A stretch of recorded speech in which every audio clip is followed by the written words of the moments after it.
నమస్తే. సిరిసిరి క్రియేషన్‌కి స్వాగతం. ఈరోజు వీడియోలో ఎంతో టేస్టీగా ఉండే ఆకాకరకాయతో చేసిన డీప్ ఫ్రై కర్రీని ఎలా చేయాలో ఈ వీడియోలో చూద్దామండి. చాలా సింపుల్‌గా చేయొచ్చు. ఎక్కువగా ఈ కాలం జులై, ఆగస్టులో ఈ ఆకాకరకాయలు దొరుకుతాయి. ముందుగా ఒక అర కేజీ లేత పెద్ద సైజు ఆకాకరకాయలు తీసుకున్నానండి. వీటిల్లోనే చిన్న సైజు ఉంటాయి. 2 రకాలతోనూ కూర చేసినా చాలా టేస్ట్‌గా ఉంటుంది.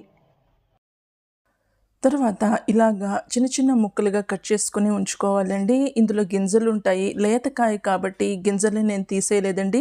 కొంచెం ముదరకాయ అయితే గింజల్ని తీసుకోవచ్చు. తర్వాత ప్యాన్‌లో 3, 4 టేబుల్ స్పూన్ల నూనె వేశాను.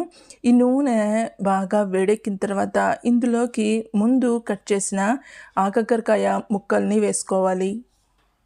తర్వాత పావు టీ స్పూన్ పసుపు వేసి ఫ్లేమ్ని మీడియంలోకి పెట్టి మధ్య మధ్యలో లోలోకి మారుస్తూ ఇలాగా కర్రీని వేగించుకోవాలండి.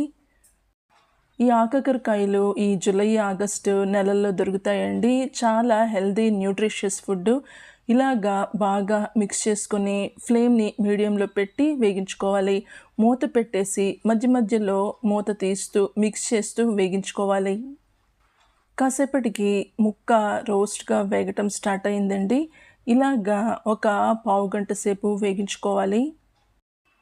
ఈ ముక్క వేగుతుండగానే ఇందులోకి పొడి తయారు చేసుకుందామండి. ఒక పావు టీ స్పూన్ మెంతులు వేసి, ఒక టీ స్పూన్ శనగపప్పు వేసి, పచ్చిశనగపప్పు వేసి, ఒక టీ స్పూన్ మినప్పప్పు వేసి రోస్ట్‌గా వేగించుకోవాలి. ఈ మెంతి పొడి వేగించుకునేటప్పుడు ఫ్లేమ్ని లోలో పెట్టుకుని వేగించుకుంటే మంచిదండి. ఇలాగ కాసేపు వీటిని వేగించిన తర్వాత ఇందులోకి ఒక టీ స్పూన్ ధనియాలు, ఒక అర టీ స్పూన్ జీలకర్ర వేయాలి. ఈ ఆకాకరకాయ కూరలోకి ఈ పొడి చాలా చాలా టేస్ట్‌నిస్తుందండి. ఇప్పుడు ఈ శనగపప్పు, మినప్పప్పు ఇవన్నీ రోస్ట్‌గా వేగిపోవాలి. చివరికి ఇందులో ఒక 5 ఎండుమిరపకాయలని వేసి వేగిస్తున్నానండి. రోస్ట్ చేస్తున్నాను.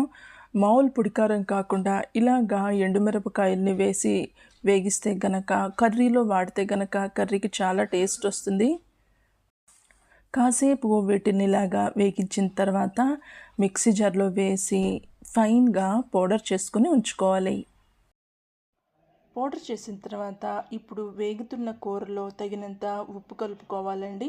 ఇప్పుడు బాగా మిక్స్ చేసుకోవాలి. ఉప్పు వేసాం కాబట్టి ఈ కూర ముక్కలు తొందరగా మెత్తపడతాయి. కాసేపటికి ఇలాగా డీప్ ఫ్రై అయిపోయాయండి. చూస్తున్నారు కదండి, బాగా వేగిపోయాయి. ఇప్పుడు ముందు గ్రైండ్ చేసి పెట్టుకున్న పొడిని ఇందులో కలుపుకోవాలి. ఈ పొడి ఈ కర్రీకి చాలా టేస్ట్‌నిస్తుందండి. కమ్మగా ఉంటుంది. పొడి బాగా మిక్స్ అయిపోయిన తర్వాత ఒక 2 మినిట్స్ ఉంచి తీసేయటమేనండి. అంతేనండి, ఎంతో సింపుల్ కర్రీ. చాలా టేస్ట్‌గా ఉంటుందండి. ఈ ఆకాకరకాయతో చాలా రకాలుగా చేసుకోవచ్చు. అంతేనండి, ఎంతో సింపుల్‌గా చేసుకునే ఆకాకరకాయ కూర, రుచికరమైన కూర రెడీ అయిపోయినట్టే. ఈ రెసిపీ వీడియో మీకు నచ్చితే తప్పకుండా ట్రై చేయండి. ఛానల్ని లైక్ చేయండి, షేర్ చేయండి, సబ్స్క్రైబ్ చేసుకోవటం మర్చిపోవద్దు. మళ్ళీ ఇంకొక వీడియోతో మీ ముందుంటా. అంతవరకు సెలవు. నమస్కారం.